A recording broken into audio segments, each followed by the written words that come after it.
അപ്പോൾ നമ്മുടെ biological basis of ബിഹേവിയറിൻ്റെ യൂണിറ്റ് 4ൻ്റെ പ്രീവിയസ് ഇയർ ക്വസ്റ്റ്യൻസ് ഡിസ്കസ് ചെയ്യാണ്.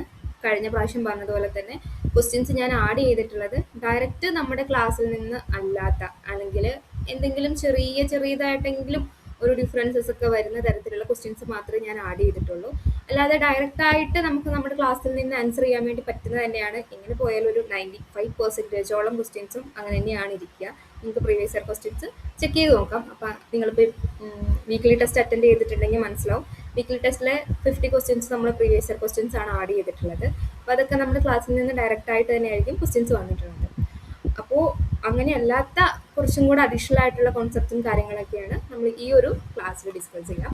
അപ്പോൾ PYQല് ഒന്നാമത്തെ ക്വസ്റ്റ്യൻ വരുന്നത്, which of the following is not a chromosomal disorder characterised by subaverage intellectual functioning.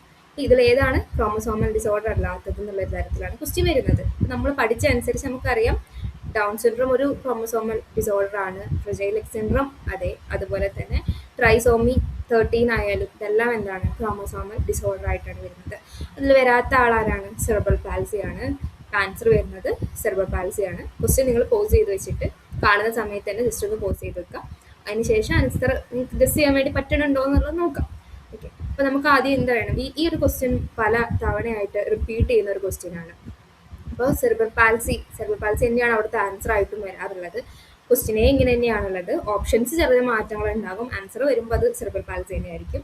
അപ്പോൾ സെറിബ്രൽ പാൽസിയുടെ കേസ് എടുക്കുമ്പോൾ സെറിബ്രൽ പാൽസി എന്ന് പറയുന്നത് ഒരു ന്യൂറോളജിക്കൽ ആയിട്ടുള്ള കണ്ടീഷനാണ്.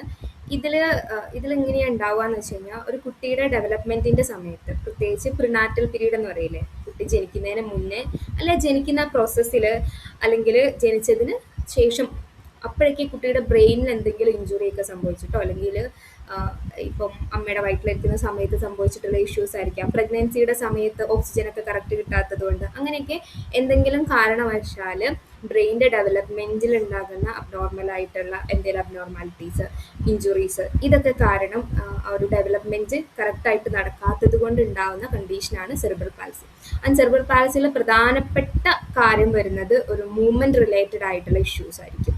അപ്പം അതൊരു ക്രോമസോമൽ ആയിട്ടുള്ള കണ്ടീഷൻ അല്ല, അതൊരു ന്യൂറോളജിക്കൽ ആയിട്ടുള്ള കണ്ടീഷനാണ്. ആൻഡ് സെറിബ്രൽ പാൽസി ഉള്ള ആൾക്കാർക്ക് ഇന്റലക്ച്വൽ ഡിസബിലിറ്റീസ് ഉണ്ടാവാറുണ്ട്. എല്ലാവർക്കും ഉണ്ടാവുന്നല്ല, ഡിപ്പെൻസ്. ബ്രെയിനിന്റെ ഇഷ്യൂസ് ആണല്ലോ വരുന്നത്. അപ്പോൾ എന്ത് ഇഷ്യൂ ആണ്, ഏത് ഏരിയയിലാണ് ബ്രെയിനിന് ഡാമേജ് സംഭവിച്ചത്, അതിൻ്റെയൊക്കെ അനുസരിച്ചിട്ട് ചില ആൾക്കാർക്ക് ഇന്റലക്ച്വൽ ഡിസബിലിറ്റീസ് കാണാറുണ്ട്. അപ്പോൾ ഈ ഒരു സെറിബ്രൽ പാൽസിനെ നമ്മളൊരു ന്യൂറോളജിക്കൽ ഡിസോർഡർ ആയിട്ടാണ് കൺസിഡർ ചെയ്യുന്നത്. ബ്രെയിൻ ഡാമേജുമായിട്ട് റിലേറ്റ് ചെയ്ത് നിൽക്കുന്ന ഒരു ന്യൂറോളജിക്കൽ ഡിസോർഡർ ആയിട്ട്. ഒരിക്കലും അതെന്തല്ല, ഒരു ക്രോമസോമൽ ഡിസോർഡർ അല്ല. അപ്പോൾ അത് ഓർത്ത് വെക്കുക, ആണ് സെറിബ്രൽ പാൽസി. പിന്നെ നമുക്ക് ഉള്ള ക്വസ്റ്റ്യൻ നമുക്ക് അറിയുന്ന തന്നെയാണ്, ഞാൻ ജസ്റ്റ് ആഡ് ചെയ്തിട്ടുണ്ടെന്നുള്ളൂ. ഇങ്ങനെയും ക്വസ്റ്റ്യൻസ് വരാം എന്നുള്ളത് മെൻഷൻ ചെയ്യാൻ വേണ്ടിയിട്ട്. Arrange the following statement in the correct sequence of the movement of ions during the action potential. Action പൊട്ടൻഷ്യലിന്റെ സമയത്തുള്ള അയൺസിന്റെ മൂവ്മെന്റ് എങ്ങനെയായിരിക്കും എന്നതാണ് ക്വസ്റ്റ്യൻ വരുന്നത്. അപ്പോൾ നമുക്ക് ആദ്യം തന്നെ അറിയാം, ആദ്യം തന്നെ ആരാ ഓപ്പൺ ആവുക? സോഡിയം ചാനൽസ് ആയിരിക്കും ഓപ്പൺ ആവുക. സോഡിയം ചാനൽസ് ആണ് പുറത്ത് ഇങ്ങനെ കാത്തിരിക്കുമായിരുന്നല്ലോ അകത്തേക്ക് കയറാൻ. അപ്പോൾ സോഡിയം ചാനൽ അകത്തേക്ക് ആദ്യം കയറുന്നു. അതിനുശേഷം ഇപ്പം നമ്മൾ നോക്കുകയാണെങ്കിൽ ഏറ്റവും അവസാനം എന്താ ഉണ്ടാവുക? K+ ചാനൽസ് ക്ലോസ് ആകുന്നു, Na+ ചാനൽസ് റീസെറ്റ് ആവുന്നു. അപ്പം ഈ രണ്ട് കാര്യം അറിയുമ്പോൾ തന്നെ നമുക്ക് ആൻസറിലോട്ട് എത്താൻ വേണ്ടി പറ്റും. ആൻസർ 2 ആയിരിക്കും. ബാക്കിയുള്ള നമ്മൾ നോക്കുകയാണെങ്കിൽ അത് നമ്മൾ പറഞ്ഞു സോഡിയത്തിന്റെ ചാനൽസ് ഓപ്പൺ ആകും. ആ സോഡിയത്തിന്റെ ചാനൽസ് ഓപ്പൺ ആയി അതൊരു ഡിപോളറൈസേഷൻ സംഭവിച്ച് +40 എടുക്കുന്ന സമയത്ത് എന്താകും? പിന്നീട് നമുക്ക് ഉണ്ടാവുക K+ ചാനൽസ് ഓപ്പൺ ആകും. അപ്പോൾ K+ ചാനൽസ് സെല്ലിൽ നിന്ന് പുറത്തേക്ക് പോകാൻ വേണ്ടി തുടങ്ങും. ഇനി ഈ ആണ് അടുത്ത് വരുന്ന. അവിടെ എന്ത് സംഭവിക്കും? നമ്മൾ Na+ ചാനൽസ് ക്ലോസ് ആകുകയും പുതിയ Na+ അയോൺസ് ഒന്നും ഉള്ളിലോട്ട് കയറാണ്ടാകുകയും ചെയ്യും. അതിനുശേഷം K+ എന്ത് ചെയ്യും?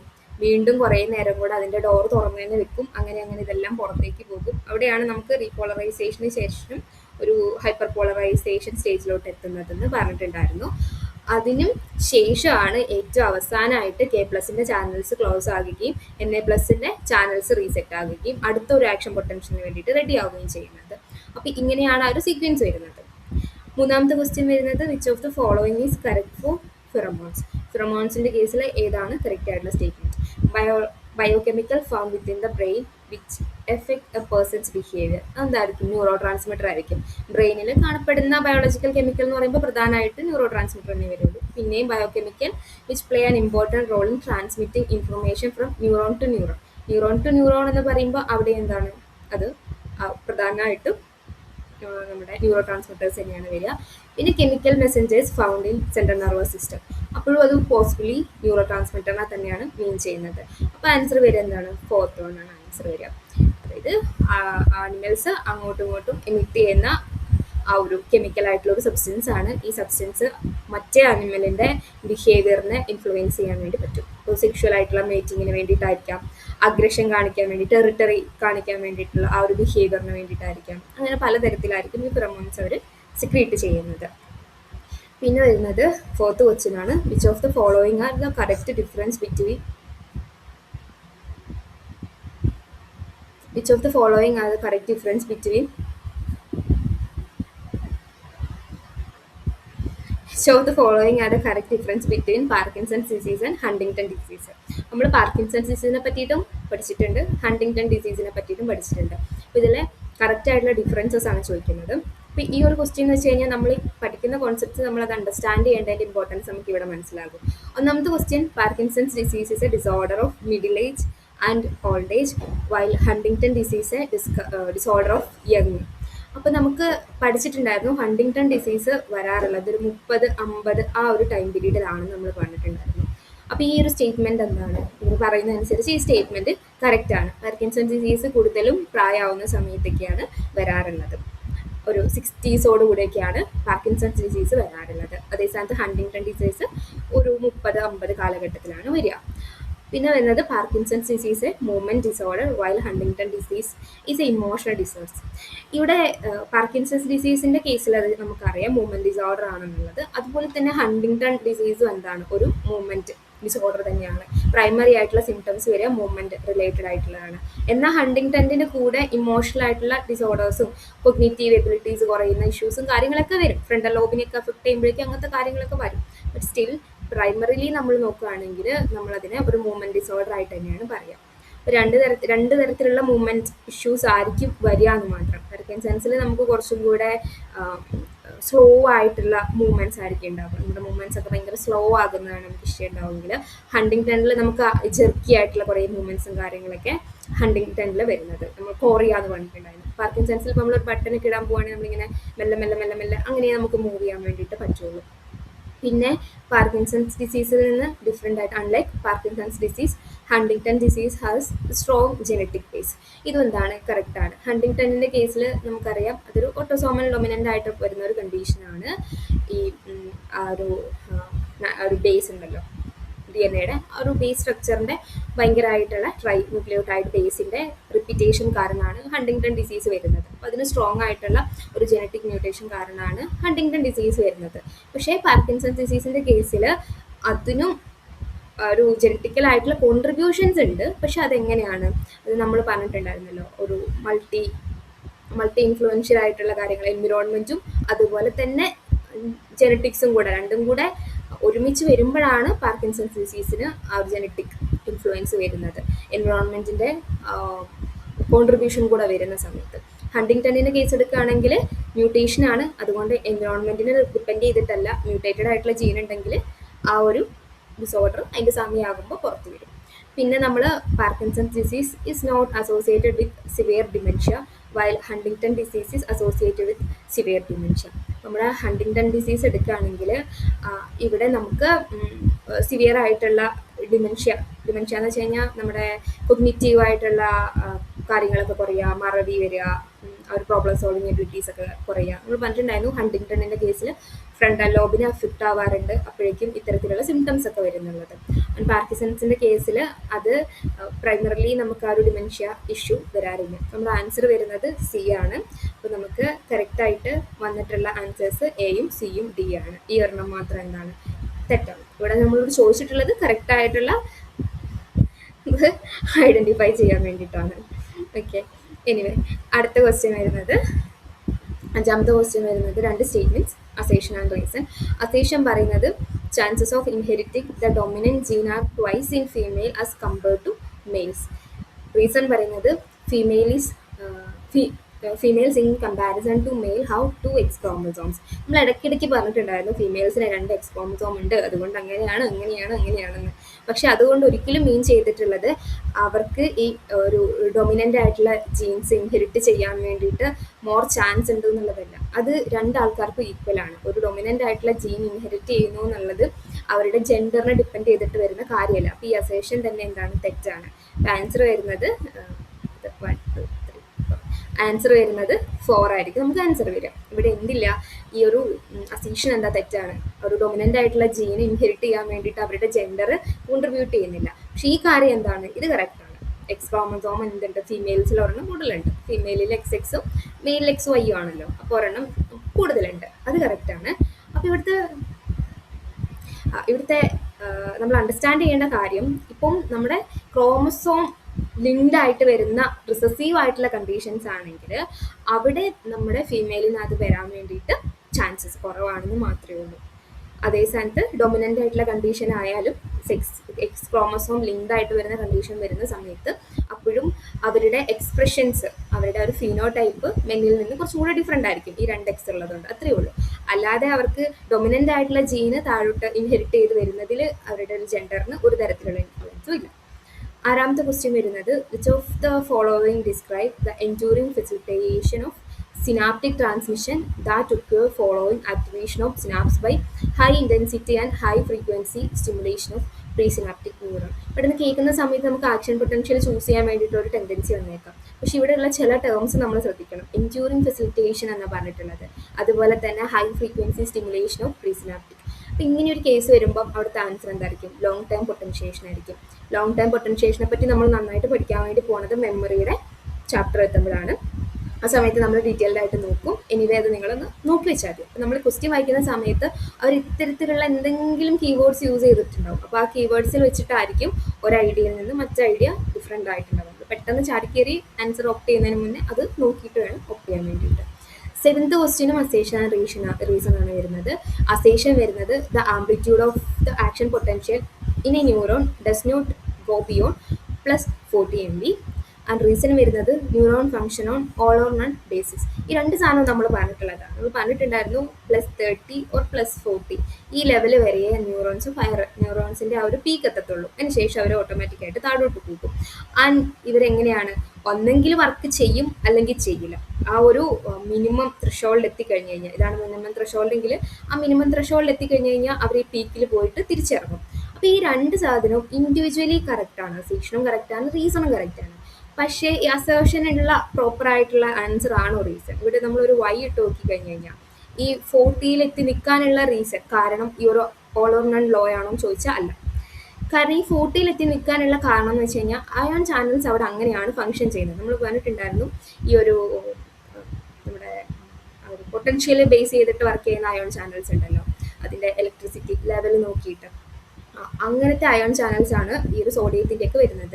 അപ്പം നമ്മുടെ ആ ഒരു +14 എത്തുന്ന കണ്ടു കഴിഞ്ഞ് കഴിഞ്ഞാൽ ആ സോഡിയം ചാനൽസ് ക്ലോസ് ആകുന്നു, അതിന് പകരം potassium channels K+ channels open ആകുന്നു. അങ്ങനെ ഒരു മെക്കാനിസം ഉള്ളതുകൊണ്ട്, ആ ഒരു മെക്കാനിസം കാരണമാണ് നമ്മുടെ ഈ പറഞ്ഞിട്ടുള്ള +40 എക്സിസ്റ്റ് ചെയ്യുന്നത്. അല്ലാതെ അതിന് ഡയറക്റ്റ് ആയിട്ട് ഓൾ ഓർ നോൺ ലോയ്ക്ക് എന്താണ് ഡയറക്റ്റ് ആയിട്ടുള്ള ഒരു റോളില്ല. ഓൾ ഓർ നോൺ ലോ പറയുന്ന അനുസരിച്ചിട്ട് ഉമ്മാർ ആ ഒരു നമ്മുടെ ത്രഷോൾഡ് എത്തിക്കഴിഞ്ഞ് കഴിഞ്ഞാൽ ഇവർ കംപ്ലീറ്റ് ആയിട്ട് ഫയർ ചെയ്യാൻ തുടങ്ങി കഴിഞ്ഞ് കഴിഞ്ഞാൽ പീക്കിൽ എത്തിയിട്ട് അയാൾ തിരിച്ചിറങ്ങത്തുള്ളൂ, അത്രയേ ഉള്ളൂ. അല്ലാതെ ആ 40 എത്താനുള്ള reason all or none law ആണെന്ന് നമുക്ക് പറയാൻ വേണ്ടി പറ്റില്ല. ഓക്കെ, അപ്പോൾ 2ാമത്തതാണ് നമുക്ക് ഇവിടെ 1 2 3 4 2 നമുക്ക് ആൻസർ വരുന്നത്. അപ്പോൾ നമ്മളിവിടെ ഇവന്മാർ ഈ ഒരു ഗേറ്റ് ഓപ്പൺ ആകുന്നത് സോഡിയത്തിൻ്റെ ആ ഒരു ഇലക്ട്രോകെമിക്കൽ ആയിട്ടുള്ള ഇക്വിലിബ്രിയം ബാലൻസ് ചെയ്യാൻ വേണ്ടിയിട്ടാണ് ഈ ഒരു +40 എന്ന് പറഞ്ഞിട്ടുള്ള ആ ഒരു ലിമിറ്റ് ശരിക്കും വന്നിട്ടുള്ളത്. അപ്പോൾ ചാനൽസ് എന്താണ്, വോൾട്ടേജ് ആയിട്ടുള്ള ചാനൽസ് ആണ്. അപ്പോൾ ഈ ചാനൽസ് ആ ഒരു ലെവൽ എത്തുന്ന സമയത്ത് ഓട്ടോമാറ്റിക്കായിട്ട് ഇനാക്റ്റീവ് ആകുന്നു. അതിനുശേഷം പൊട്ടാസ്യത്തിൻ്റെ ഗേറ്റ്സ് ഓപ്പൺ ആകുന്നു. അങ്ങനെ ഒരു വോൾട്ടേജ് ഗേറ്റഡ് ആയിട്ടുള്ള ചാനൽസ് ആയതുകൊണ്ടാണ് ആ +40 നിൽക്കുന്നത്. അല്ലാതെ ഓൾ ഓർ നോൺ ലോ അല്ല +40 എന്ന് പറഞ്ഞിട്ടുള്ള ലിമിറ്റ് ഫിക്സ് ചെയ്തിട്ടുള്ളത്. ഈ ഒരു ഓൾ ഓർ നോൺ ലോ പറയുന്ന അനുസരിച്ച് എല്ലാം എങ്ങനെയായിരിക്കും, ത്രഷോൾഡ് കടന്നു കഴിഞ്ഞ് കഴിഞ്ഞാൽ അവർ ഒരു യൂണിഫോം ആയിട്ടായിരിക്കും ഫയർ ചെയ്യുക എന്നുള്ളത്. ഈ +40 എന്ന ലെവൽ ഫിക്സ് ചെയ്യാനുള്ള കാരണം ഈ വോൾട്ടേജ് ഗേറ്റഡ് ആയിട്ടുള്ള ചാനൽസും അവിടെ ഒരു ഇക്വിലിബ്രിയം മെയിൻറ്റെയിൻ ചെയ്യാൻ വേണ്ടിയിട്ടുമാണ്. എട്ടാമത്തെ ക്വസ്റ്റ്യൻ വരുന്നത് pituitary gland is called master gland because. എന്തുകൊണ്ടാണ് നമ്മൾ പറഞ്ഞിട്ടുണ്ടായിരുന്നു പിറ്റ്യൂട്ടറി ഗ്ലാൻഡിനെയാണ് മാസ്റ്റർ ഗ്ലാൻഡ് എന്ന് പറയുന്നത്. ആൻസേഴ്സ് വരുന്നത് ഓപ്ഷൻസ് വരുന്നത് hormone secreted by posterior pituitary regulate the activities of other glands. Okay, other ഗ്ലാൻസിനെ ഇൻഫ്ലുവൻസ് ചെയ്യുന്നുള്ളത് നമുക്ക് അറിയണ്ടാവും. അത് പോസ്റ്റീരിയർ ആണോ അതോ ആന്റീരിയർ ആണോ എന്നുള്ള കൺഫ്യൂഷൻ വരുന്നുണ്ട്. അപ്പം hormone secreted by anterior pituitary regulate the activities of other glands.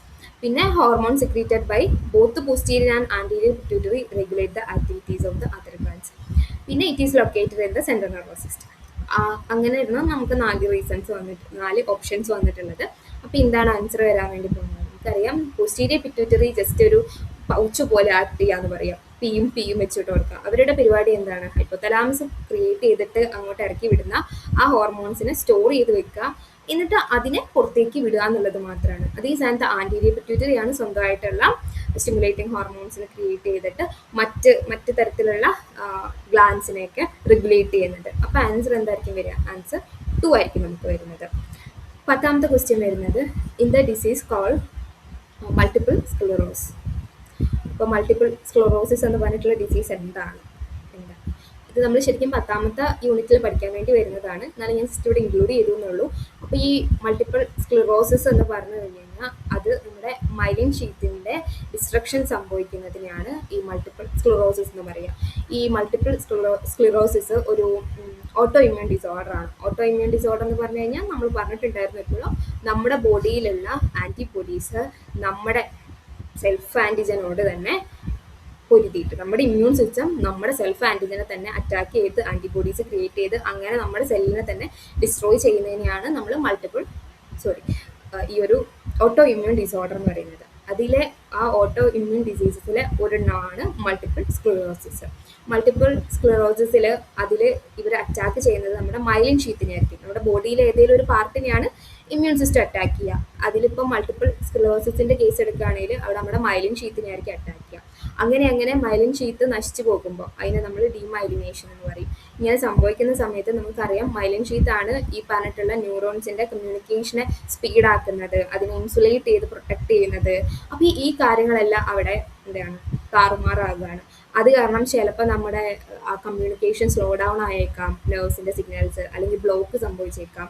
ഇത് കാരണം നമുക്ക് ഒരുപാട് സിംറ്റംസ് വരുന്നുണ്ടാവും. Muscle weakness, numbness, vision problems, coordination difficulties, fatigue, അങ്ങനെ പറഞ്ഞിട്ടുള്ള കുറേ ഇഷ്യൂസ് വരും. അതാണ് ഈ ഒരു മൾട്ടിപ്പിൾ സ്ക്ലെറോസിസ് കൊണ്ട് ഉദ്ദേശിക്കുന്നത്. ഈ ഒരു മസ്റ്റ് ഫോളോയിങ് ആണ് ഈ സൈഡിൽ നമുക്ക് ഹോർമോൺസും അതിൻ്റെ എവിടെ നിന്നാണ് അത് സിന്തസൈസ് ചെയ്യപ്പെട്ടിട്ടുള്ളതെന്നും പറയുന്നുണ്ട്. സ്റ്റെറോയിഡൽ ഹോർമോൺസ് ഉണ്ട്, പെപ്റ്റൈഡ് ഹോർമോൺസ് ഉണ്ട്, പ്രോട്ടീൻ ഹോർമോൺസ് ഉണ്ട്, അമിനോ ആസിഡ് ഡെറിവേറ്റീവ്സ് ഉണ്ട്. നമ്മൾ ഓർക്കുകയാണെങ്കിൽ സ്റ്റെറോയിഡൽ ഹോർമോൺസിനെ പറ്റിയിട്ട് ഞാൻ മെൻഷൻ ചെയ്തിട്ടുണ്ടായിരുന്നു. സ്റ്റെറോയിഡൽ ഹോർമോൺസ് എന്ന് വെച്ച് കഴിഞ്ഞാൽ നമുക്ക് ഫാറ്റ് സൊല്യൂബിൾ ആയിട്ടൊക്കെയുള്ള ഹോർമോൺസ് ആണെന്ന് പറഞ്ഞാൽ അത് ക്രിയേറ്റ് ചെയ്തിട്ടുള്ള കൊളസ്ട്രോൾ ഒക്കെ പോലെയുള്ള ഫാറ്റിൽ നിന്നാണ്. അപ്പോൾ ഒന്ന് സി വരുന്ന 2 ഓപ്ഷൻസ് നമുക്കുണ്ട്. അതിന് ശേഷം നമുക്ക് വരുന്നത് പെപ്റ്റൈഡും അതുപോലെ തന്നെ പ്രോട്ടീൻ ഹോർമോണും അമിനോ ആസിഡ് ഡെറിവേറ്റീവ്സ്. അപ്പോൾ long chain of amino acids അതുപോലെ തന്നെ short chain of amino acids. Proteins ചേരുന്നത് കുറേ പെപ്റ്റൈഡ്സ് ചേർന്നിട്ടാണ്. അപ്പോൾ പെപ്റ്റൈഡാണ് ഈ short chain of amino acids ആയിട്ട് വരുന്നത്. അതേ സ്ഥാനത്ത് നമ്മുടെ ഈ ഒരു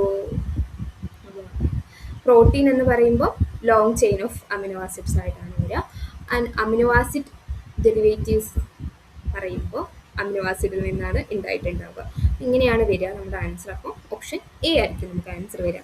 ഇതെന്താ സംഭവം നോക്കുകയാണെങ്കിൽ ഈ സ്റ്റെറോയിഡൽ ഹോർമോൺസ് ഫാറ്റ് മോളിക്യൂൾസിൽ നിന്നാണ് ഡിറൈവ് ചെയ്ത് ഉണ്ടാക്കിയെടുത്തിട്ടുള്ളത്.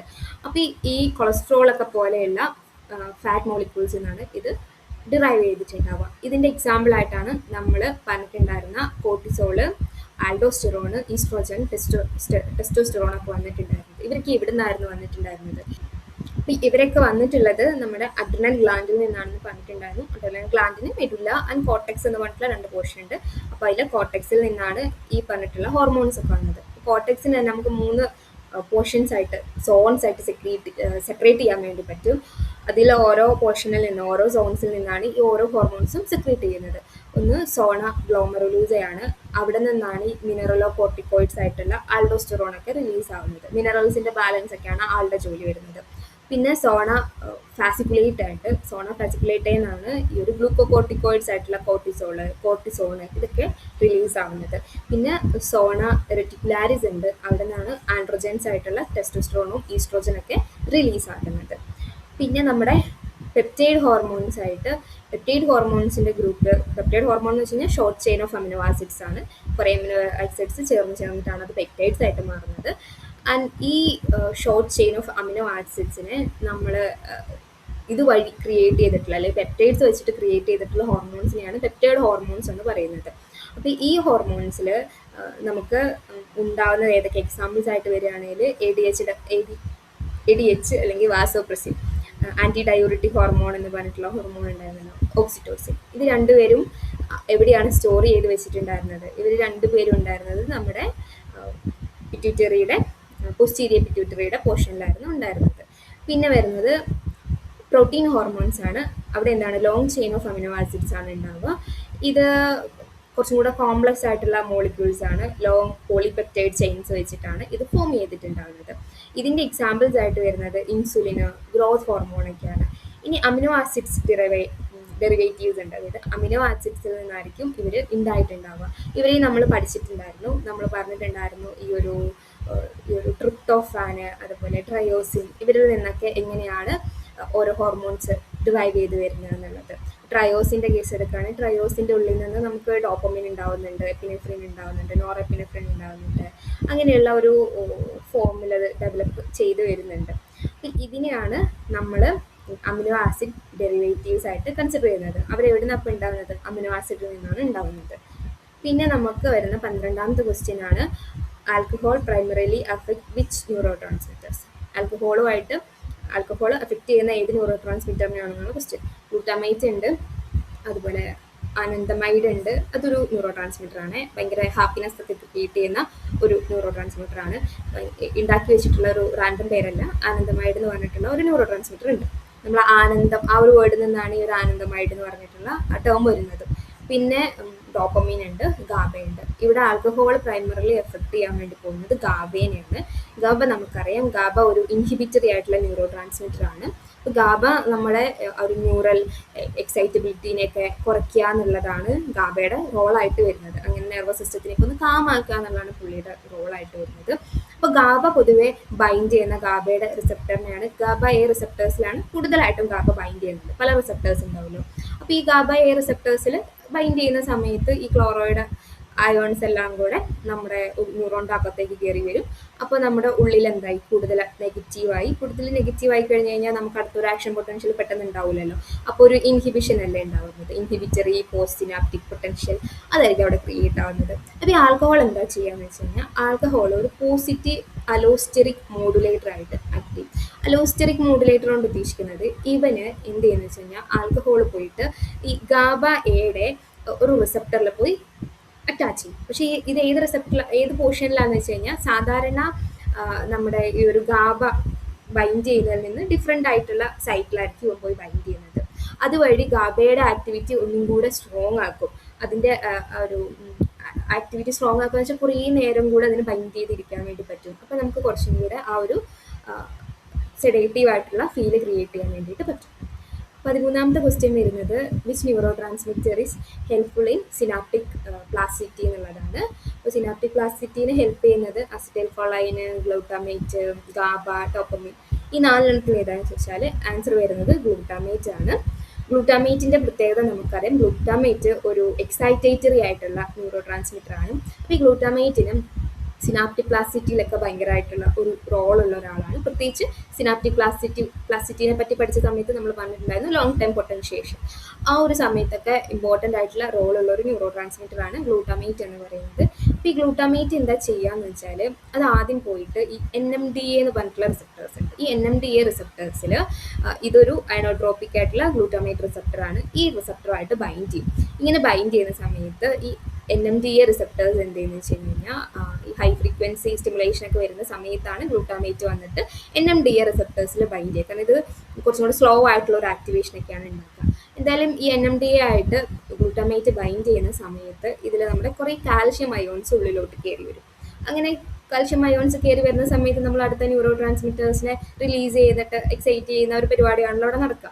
അപ്പോൾ ഇങ്ങനെ ഉണ്ടാകുന്ന സമയത്ത് ഈ കാൽഷ്യം അയോൺസ് എന്ത് ചെയ്യുന്നത് വെച്ച് കഴിഞ്ഞാൽ ഈ കാൽഷ്യം ഒരു സെക്കൻഡ് മെസ്സഞ്ചർ ആയിട്ട് ആക്ട് ചെയ്തിട്ട് ഇതിൻ്റെ ഇൻട്രാ സെല്ലുലാർ സിഗ്നലിംഗ് ഒരു കാസ്കേഡ് സിസ്റ്റം, ഒരു ചെയിൻ റിയാക്ഷൻ നടക്കും. ആ ചെയിൻ റിയാക്ഷൻ്റെ ഫലമായിട്ട് ഈ നമ്മുടെ സിനാപ്സിൽ കുറേ AMPA റിസപ്റ്റേഴ്സ് ഉണ്ടാക്കും. ഈ AMPA റിസപ്റ്റേഴ്സിൻ്റെത് NMDA പോലെ തന്നെ ഗ്ലൂട്ടമേറ്റിനും കൂടെ പറ്റിയിട്ടുള്ള റിസപ്റ്റർ തന്നെയാണ്. പക്ഷേ AMPA കുറച്ചും കൂടി ഫാസ്റ്റ് ആയിട്ട് ആക്ട് ചെയ്യുന്ന തരത്തിലുള്ള റിസപ്റ്റേഴ്സാണ്. അപ്പോൾ നമുക്ക് കുറേ AMPA റിസപ്റ്റേഴ്സ് വരുമ്പോൾ അതെന്താകും, അപ്പം ഫ്യൂച്ചറിൽ ഗ്ലൂട്ടാമേറ്റ് റിലീസ് ആവുന്ന സമയത്ത് നമുക്ക് കുറച്ചും കൂടെ റെസ്പോൺസീവ് ആകാൻ വേണ്ടി പറ്റും. ആ ന്യൂറോ ട്രാൻസ്മിറ്ററിന് ആദ്യമുള്ളതിനേക്കാളും എഫിഷ്യൻ്റ് ആയിട്ട് വർക്ക് ചെയ്യാൻ വേണ്ടി പറ്റും. അങ്ങനെയാണ് നമ്മൾ ന്യൂറോപ്ലാസ്റ്റിറ്റിയിൽ ഗ്ലൂട്ടാമേറ്റ് ഇത്തരത്തിലാണ് ഹെൽപ്പ് ചെയ്യുക. 14ാമത്തെ ക്വസ്റ്റ്യൻ വരുന്നത്, which of the following characteristics are commonly observed in fluent aphasia? Fluent aphasia എന്ന് പറഞ്ഞാൽ വെർണിക്കസ് അഫാസിയയുടെ വേറൊരു പേരാണ് ഫ്ലുവൻ്റ് അഫാസിയ എന്നുള്ളത്. ഓപ്ഷൻസ് വരുന്നത് ഡാമേജിങ് ഫ്രണ്ടൽ ലോബ്. ഇതിലേതൊക്കെയാണ് കറക്റ്റായിട്ടുള്ളതെന്നാണ് നമ്മളോട് ചോദിച്ചിട്ടുള്ളത്.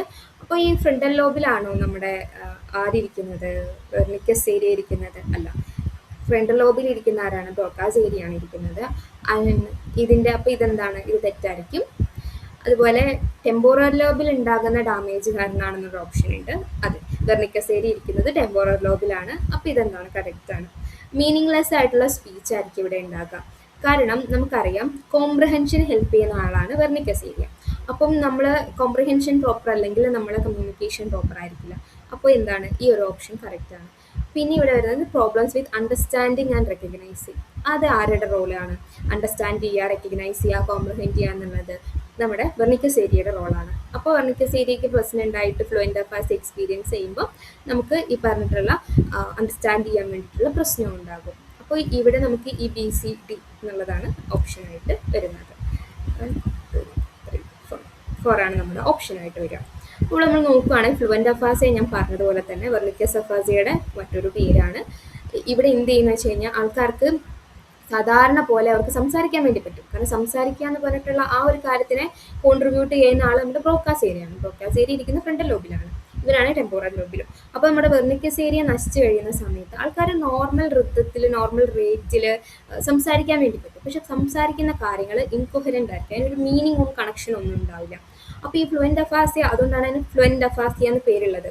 ഫ്ലുവൻ്റ് ആയിട്ട് അവർക്ക് സംസാരിക്കാൻ വേണ്ടി പറ്റും, പക്ഷെ സംസാരിക്കുന്ന കാര്യത്തിന് പ്രത്യേകിച്ച് മീനിങ് ഒന്നും ഉണ്ടാവില്ല എന്ന് മാത്രം. അപ്പം ഇവിടെ എന്താ ഉണ്ടാവുന്നതെന്ന് വെച്ച് കഴിഞ്ഞാൽ ഈ വെർണിക്കസ് ഏരിയ ഡാമേജ് ആയി കഴിയുമ്പം നമുക്ക് ഫ്ലുവൻ്റ് ആയിട്ട് സംസാരിക്കാൻ വേണ്ടി പറ്റും, പക്ഷെ പറയുന്ന കാര്യങ്ങളിൽ നമുക്ക് ഒരു മീനിങ് ഒന്നും ഉണ്ടാവില്ല. നമ്മൾ വേർഡ് സലാഡ് എന്നൊക്കെ പറയില്ല, അത്തരത്തിലായിരിക്കും ഇവർ സംസാരിക്കുക. അതായത് ചില ഇൻകറക്റ്റ് ആയിട്ടുള്ള വേർഡ്സിനെ നമ്മളൊരു സെൻറ്റൻസിൽ കൊണ്ടുപോയിട്ട് പ്ലേസ് ചെയ്യും. അതുപോലെ തന്നെ ഇൻവെൻറ്റഡ് ആയിട്ടുള്ള നമ്മൾ സ്വന്തമായിട്ടുള്ള വേർഡ്സിനെ യൂസ് ചെയ്യാൻ വേണ്ടി തുടങ്ങും. നിയോളജിസ്റ്റ് ഒക്കെ ഇല്ലേ, അത്ര നമ്മൾ സ്വന്തമായിട്ട് പുതിയൊരു വേർഡ് നമുക്ക് മാത്രം മീനിങ് അറിയുന്ന തരത്തിലുള്ള വേർഡ്സിനെയൊക്കെ നമ്മൾ യൂസ് ചെയ്യാൻ വേണ്ടി തുടങ്ങും. ഈ വെർണിക്കസ് അഫാസിയയുടെ പ്രത്യേകത എന്താണെന്ന് വെച്ച് കഴിഞ്ഞാൽ ഓഡിറ്ററി കോംപ്രഹെൻഷൻ കുറയും എന്നുള്ളതാണ്. അവിടെ നമുക്ക് കേൾക്കുന്ന കാര്യത്തിലൂടെ കാര്യം മനസ്സിലാക്കാൻ വേണ്ടിയിട്ടാണ് വെർണിക്കസ് ഏരിയയുടെ പ്രധാനപ്പെട്ട ജോലി. അതും അവിടെ നമുക്ക് നഷ്ടപ്പെടും. അപ്പോൾ ഇതുവഴി നമുക്ക് എന്തുണ്ടാകുമെന്ന് വെച്ച് കഴിഞ്ഞാൽ നമുക്ക് ഒരു ലാംഗ്വേജ് മീനിങ് അണ്ടർസ്റ്റാൻഡ് ചെയ്യാൻ വേണ്ടി പറ്റില്ല. അവർക്ക് പറയുന്ന കാര്യങ്ങൾ, അതിലെ മീനിങ്ങും കാര്യങ്ങളും അണ്ടർസ്റ്റാൻഡ് ചെയ്യാൻ വേണ്ടി പറ്റില്ല. അതുപോലെ തന്നെ അവർ പറയുന്ന കാര്യങ്ങൾ കറക്റ്റ് അല്ല എന്നുള്ളത് അവർക്ക് ഒരിക്കലും മനസ്സിലാവില്ല. ഇവർ നോക്കുമ്പോൾ ഇവർ ഫ്ലുവൻ്റ് ആയിട്ട് സംസാരിക്കുന്നുണ്ട്, പക്ഷെ നമ്മൾ സംസാരിക്കുന്ന കാര്യം കറക്റ്റ് അല്ല എന്ന് നമുക്ക് അണ്ടർസ്റ്റാൻഡ് ചെയ്യാൻ വേണ്ടി പറ്റില്ല. അപ്പോൾ ഇവർക്ക് പലപ്പോഴും ആ ഒരു ഇൻസൈറ്റ് ഉണ്ടാവില്ല, ഇവർ പറയുന്നത് തെറ്റാണെന്നുള്ള കാര്യം ഇവർക്ക് മനസ്സിലാവില്ല. അതാണ് ഫ്ലുവൻ്റ് അഫാസി അല്ലെങ്കിൽ വെർണിക്കസ് അഫാസിയയുടെ കേസ് വരുന്നത്. അതുപോലെ സിമിലർ ആയിട്ട് വേറെ കുറച്ച് അഫാസിയാസ് ഉണ്ട്. അതിലൊന്നാണ് ബ്രോക്കാസ് അഫാസിയ. ബ്രോക്കാസ് അഫാസിയനെ നമ്മൾ നോൺ ഫ്ലുവൻ്റ് അഫാസിയ എന്ന് പറയും. ഇവിടെ നമ്മുടെ ബ്രോക്കാസ് ഏരിയ ആണ് ഡാമേജ് സംഭവിക്കുന്നത്. ബ്രോക്കാസ് ഏരിയ എന്ന് വെച്ച് കഴിഞ്ഞാൽ ഇൻഫീരിയർ ഫ്രണ്ടൽ ജൈറസിലാണ് ഇൻഫീരിയർ ഫ്രണ്ടൽ ജൈറസിലാണ് ഈ പറഞ്ഞിട്ടുള്ള ബ്രോക്കാസ് ഏരിയ സിറ്റുവേറ്റ് ചെയ്തിട്ടുള്ളത്. അപ്പോൾ ആ ഏരിയയിലാണ് നമുക്ക് ഡാമേജ് സംഭവിക്കുക. ഇവിടെ ഡാമേജ് സംഭവിക്കുമ്പോൾ ബ്രോക്കാസ് ഏരിയ നമ്മൾ സംസാരിക്കാൻ വേണ്ടിയിട്ടുള്ള മോട്ടോർ കോർഡിനേഷനൊക്കെ ഹെൽപ്പ് ചെയ്യുന്ന ഏരിയ ആണ്. ഓർത്തെടുക്കാൻ വേണ്ടി ഞാൻ പറഞ്ഞിട്ടുണ്ടായിരുന്നു ടെമ്പോറൽ ലോബിൽ നമ്മുടെ ചെവി ഇരിക്കുന്നത്, അപ്പോൾ ടെമ്പോറൽ ലോബിലാണ് വെർണിക്കസ് ഇരിക്കുന്നത്. വെർണിക്കസ്, അപ്പോൾ കേൾക്കുന്ന കാര്യം മനസ്സിലാക്കാൻ വേണ്ടിയിട്ട്. ആൻഡ് ഫ്രണ്ടൽ ലോബിൻ്റെ ഏരിയയിലാണ് നമ്മുടെ മോട്ടോർ കോർട്ടെക്സ് ഇരിക്കുന്നത്. അപ്പോൾ മോട്ടോർ കോർട്ടെക്സ് ആണ് നമ്മുടെ മൂവ്മെൻറ്റിനൊക്കെ ഹെൽപ്പ് ചെയ്യുന്നത്. അപ്പോൾ സംസാരിക്കണേ നമുക്ക് മൂവ്മെൻറ്റ്, നമ്മുടെ ലാരിങ്സ് ആയിക്കോട്ടെ ഒക്കെ മൂവ് ചെയ്യണം. അപ്പോൾ ആ മൂവ്മെൻറ്റിനെ ഹെൽപ്പ് ചെയ്യുന്ന ആ ഒരു ഏരിയയിലാണ് ആരിയിരിക്കുന്നത്, ബ്രോക്കാസ് ഏരിയ ഇരിക്കുന്നത്. അപ്പോൾ ബ്രോക്കാസ് അഫേഴ്സിൽ വന്നാൽ നമുക്ക് സംസാരിക്കാൻ വേണ്ടിയിട്ട് ബുദ്ധിമുട്ടായിരിക്കും. ഈ സാധനങ്ങൾ മാക്സിമം കണക്ട് ചെയ്യുക. നമ്മൾ ഈ കണക്ഷൻസ് ക്രിയേറ്റ് ചെയ്യുന്നതിനനുസരിച്ച് നമ്മളിത് മറന്നു പോകാൻ വേണ്ടിയിട്ടുള്ള സാധ്യത കുറഞ്ഞു വരുമായിരിക്കും. അവിടെ എങ്ങനെയെങ്കിലൊക്കെ നമ്മൾ പഠിച്ചിട്ടുള്ള സാധനങ്ങളെല്ലാം എന്ത് ചെയ്യാം, മീനിങ് ഫുള്ളി കണക്ട് ചെയ്യാൻ വേണ്ടിയിട്ട് ശ്രമിക്കുക. ഒരെണ്ണത്തിന് പെയർ ചെയ്ത് പോകും. അപ്പോൾ നമ്മൾ എന്ത് ചെയ്യാം, ഈ ഒരു ബ്രോഡ്കാസ്റ്റ് ഏരിയയിൽ സംസാരിക്കാൻ വേണ്ടിയിട്ട് പ്രശ്നമായിരിക്കും. അപ്പം ആൾക്കാർ സംസാരിക്കുന്നത് എങ്ങനെയാണെന്ന് വെച്ചാൽ ഒരു ടെലിഗ്രാഫിക് സ്പീച്ച് ആയിരിക്കും ഉണ്ടാവുക. അതായത് ഭയങ്കര മിനിമൽ ആയിട്ടുള്ള സ്ലോ എഫോർട്ട്ഫുൾ ആയിട്ടുള്ള സ്പീച്ച് ആയിരിക്കും. ഇപ്പോൾ കുട്ടികളെ ടെലിഗ്രാഫിക് സ്പീച്ച് നമുക്കറിയാം. ഇപ്പോൾ കുട്ടിക്ക് പാല് വേണമെന്നുണ്ടെങ്കിൽ ഐ വാണ്ട് മിൽക്ക് എന്നായിരിക്കില്ല കുട്ടി പറയുക, വാണ്ട് മിൽക്ക് അങ്ങനെയൊക്കെ ആയിരിക്കും പറയാം. അങ്ങനെ 2 വേർഡ് 3 വേർഡൊക്കെ യൂസ് ചെയ്തിട്ട് സെൻറ്റൻസ് കൺവേ ചെയ്യുന്ന ആ ഒരു ടെലിഗ്രാഫിക് ഫോമിലുള്ള സ്പീച്ച് ആയിരിക്കും ബ്രോഡ്കാസ്റ്റ് അഫേഴ്സ് എക്സ്പീരിയൻസ് ചെയ്യുന്ന ആൾക്കും ഉണ്ടാവുക. പിന്നെ ഇവരുടെ കോംപ്രിഹെൻഷന് കുഴപ്പമുണ്ടാവില്ല, കാരണം വെർണിക്കസ് ഏരിയയ്ക്കൊന്നും പറ്റിയിട്ടില്ലല്ലോ. അപ്പോൾ കോംപ്രിഹെൻഷൻ കുഴപ്പമുണ്ടാവില്ല, സംസാരിക്കാനേ കുഴപ്പമുണ്ടാവുള്ളൂ. അപ്പോൾ അവർക്ക് നമ്മളൊരു കാര്യം പറയുകയൊക്കെയാണ്, അവർക്ക് അത് അതേപോലെ അണ്ടർസ്റ്റാൻഡ് ചെയ്യാൻ വേണ്ടി പറ്റും. പക്ഷെ അവർക്ക് തിരിച്ച് മറുപടി പറയാൻ വേണ്ടിയിട്ട് ബുദ്ധിമുട്ടായിരിക്കും, കാരണം ആ ഏരിയ ആണ് അവർക്ക് നഷ്ടപ്പെട്ടിട്ടുള്ളത്. അപ്പോൾ ഈ പേഷ്യൻസിൻ്റെ പ്രത്യേകത, ഇവർ മറ്റവരെ പോലെയല്ല, അവെയറാണ്. നമുക്ക് സംസാരിക്കാൻ ബുദ്ധിമുട്ടുണ്ട് എന്നുള്ള കാര്യം ഇവരിൽ അവെയർ ആയിരിക്കും ബ്രോഡ്കാസ്റ്റ് അഫേഴ്സിയുള്ള ആൾക്കാർക്ക്. മറ്റ് 2 എണ്ണമാണ് ഈ ഒരു കണ്ടക്ഷൻ അഫാസിയ. കണ്ടക്ഷൻ അഫാസിയ എന്ന് പറഞ്ഞു കഴിഞ്ഞാൽ ഇവിടെ ഡാമേജ് സംഭവിക്കുന്ന ഈ ഒരു ആർക്യുവേറ്റ് ഫാസിക്കുലസ് എന്ന് പറഞ്ഞിട്ടുള്ള ഒരു ഏരിയ ആണ്. ഈ ഏരിയ എന്ന് വെച്ച് കഴിഞ്ഞാൽ ഈ വെർണിക്കസ് ഏരിയനെയും ബ്രോക്കാസ് ഏരിയനെയും കൂടെ കണക്ട് ചെയ്യുന്ന ഒരു ബ്രിഡ്ജ് പോലെ ആക്ട് ചെയ്യുന്ന വൈറ്റ് മാറ്ററിൻ്റെ ഒരു ട്രാക്റ്റാണ്. വൈറ്റ് മാറ്ററിൻ്റെ കളക്ഷൻ നമ്മുടെ ബ്രെയിനിൽ വന്നു കഴിഞ്ഞാൽ നമ്മൾ ബ്രെയിൻ അല്ലെങ്കിൽ സെൻട്രൽ നെർവസ് സിസ്റ്റത്തിൽ വന്ന ട്രാക്ട് എന്നാണല്ലോ പറയുക. അപ്പോൾ അങ്ങനെ ഒരു കണക്ട് ചെയ്യുന്ന ഈ 2 ഏരിയനെ, ബ്രോക്കാസിനെയും വെർണിക്കസിനെയും കൂടെ കണക്ട് ചെയ്യുന്ന ഒരു ബ്രിഡ്ജാണ് ഈ പറഞ്ഞിട്ടുള്ള ആർക്യുവേറ്റ് ഫാസിക്കുലസ് എന്ന് പറയുന്നത്. ഈ ഏരിയ ഡാമേജ് ആവുന്ന സമയത്താണ് കണ്ടക്ഷൻ അഫാസിയ ഉണ്ടാവുക. ഇവിടെ ഈ പേഷ്യൻസിന് എന്താ സംഭവിക്കുക എന്ന് വെച്ച് കഴിഞ്ഞാൽ അവർക്ക് ലാംഗ്വേജിനെ അണ്ടർസ്റ്റാൻഡ് ചെയ്യാൻ വേണ്ടി പറ്റും, അതുപോലെ തന്നെ അവർക്ക് സ്പീച്ച് പ്രൊഡ്യൂസ് ചെയ്യാൻ വേണ്ടി പറ്റും. പക്ഷേ അവർക്ക് എന്താ പ്രശ്നം എന്ന് വെച്ച് കഴിഞ്ഞാൽ അവരുടെ അടുത്ത് നമ്മളൊരു കാര്യം പറഞ്ഞു കൊടുത്തു, ഒരു ഫ്രേസ് ഒരു വേർഡോ നമ്മൾ അവരോട് അടുത്ത് പറഞ്ഞു കൊടുത്തു. പക്ഷെ അവർക്കത് കേട്ടിട്ട് അതിൻ്റെ മീനിങ് മനസ്സിലാക്കാൻ വേണ്ടി പറ്റും. പക്ഷെ അവർക്ക് എന്ത് ചെയ്യാൻ വേണ്ടി പറ്റും എന്ന് വെച്ച് കഴിഞ്ഞാൽ അവർക്ക് ആ ഒരു മീനിങ്ങിനെ നമ്മൾ എന്താ പറയാൻ പറ്റില്ല, അവർക്കതിനെ റിപ്പീറ്റ് ചെയ്യാൻ വേണ്ടി പറ്റത്തില്ല. അവർക്കുണ്ടാവുന്ന ഒരു ഇന്നബിലിറ്റി എന്ന് വെച്ച് കഴിഞ്ഞാൽ repeat back words or phrases ആണ്. അവർക്ക് കേട്ടിട്ട് അതിൻ്റെ അർത്ഥമൊക്കെ മനസ്സിലാക്കാൻ വേണ്ടിയിട്ടൊക്കെ പറ്റും. പക്ഷേ അവർക്ക് എന്ത് ചെയ്യാൻ വേണ്ടി പറ്റില്ല, അവർക്ക് ആ ഒരു സാധനത്തിനെ പറഞ്ഞ അതേപോലെ റീപ്രൊഡ്യൂസ് ചെയ്യാൻ വേണ്ടിയിട്ട് പറ്റില്ല. അപ്പോൾ ഇവിടെ എന്താണ്, ഈ 2 സാധനം കൂടെ ഉള്ള കണക്ഷൻ ഇല്ലാത്തത് കൊണ്ടാണ് ഇങ്ങനെ ഒരു പ്രശ്നം വരുന്നത്. പിന്നെ വരുന്നത് ഗ്ലോബൽ അഫാസിയാണ്. ഗ്ലോബൽ അഫാസിയ പേരിൽ തന്നെ ഇല്ലേ, ഗ്ലോബലി എന്ന് പറയുമ്പോൾ മൊത്തത്തിൽ 2ഉം അടിച്ചു പോയിട്ടുണ്ടാവും. ബ്രോക്കാസ് ഏരിയയും അതുപോലെ വെർണിക്കസ് ഏരിയയും അടിച്ചു പോയിട്ടുണ്ടാവും. അപ്പോൾ ഇത് കുറച്ചും കൂടെ ഭയങ്കര മാസീവ് ആയിട്ടുള്ള സ്ട്രോക്ക് ഒക്കെ വന്നിട്ട് നമ്മുടെ സിൽവിയൻ ലാംഗ്വേജ് ഏരിയ എന്ന് പറയും. ഈ ഒരു ഏരിയ പോർഷൻ മൊത്തത്തിലൊക്കെ ഡാമേജ് ആവുന്ന സമയത്താണ് ഗ്ലോബൽ അഫാസിയ വരിക. അപ്പോൾ ഇവിടെ നമ്മുടെ സ്പീച്ച് പ്രൊഡക്ഷനും ഉണ്ടാവില്ല, അതുപോലെ തന്നെ കോംപ്രിഹെൻഷനും ഉണ്ടാവില്ല. ഈ 2 സാധനവും നഷ്ടപ്പെട്ടു പോകുന്നതിനാണ് നമ്മൾ ഗ്ലോബൽ അഫാസിയ എന്ന് പറയുന്നത്. അപ്പോൾ ഈ കമ്മ്യൂണിക്കേഷൻ എന്ന് പറയുമ്പോൾ ഭയങ്കര ലിമിറ്റഡ് ആയിരിക്കും. ചിലപ്പം കുറച്ച് സ്റ്റീരിയോടിപ്പിക്കൽ ആയിട്ടുള്ള ഫ്രേസസ് മാത്രമേ ആൾക്കാർക്ക് യൂസ് ചെയ്യാൻ വേണ്ടി പറ്റുള്ളൂ, അല്ലെങ്കിൽ കുറച്ച് ജസ്റ്റേഴ്സിൽ കൂടെയൊക്കെ ആയിരിക്കും അവർ കമ്മ്യൂണിക്കേറ്റ് ചെയ്യുന്നത്. ഇത്രയാണ് നമുക്ക് ഇന്ന് ഡിസ്കസ് ചെയ്യാനുള്ള ഇമ്പോർട്ടൻ്റ് ആയിട്ടുള്ള ടോപ്പിക്സ്. ബാക്കി ഒരു ഇതെല്ലാം തന്നെ നമ്മുടെ മറ്റ് ക്ലാസ്സുകളിലായിട്ട് ഡിസ്കസ് ചെയ്തിട്ടുള്ളതാണ്. ഇനി മുന്നോട്ട് പോകുന്ന സമയത്ത് നമുക്ക് ഇതുപോലെ മറ്റ് ക്വസ്റ്റ്യൻസ് എടുത്തിട്ട് ഡിസ്കസ് ചെയ്യാം.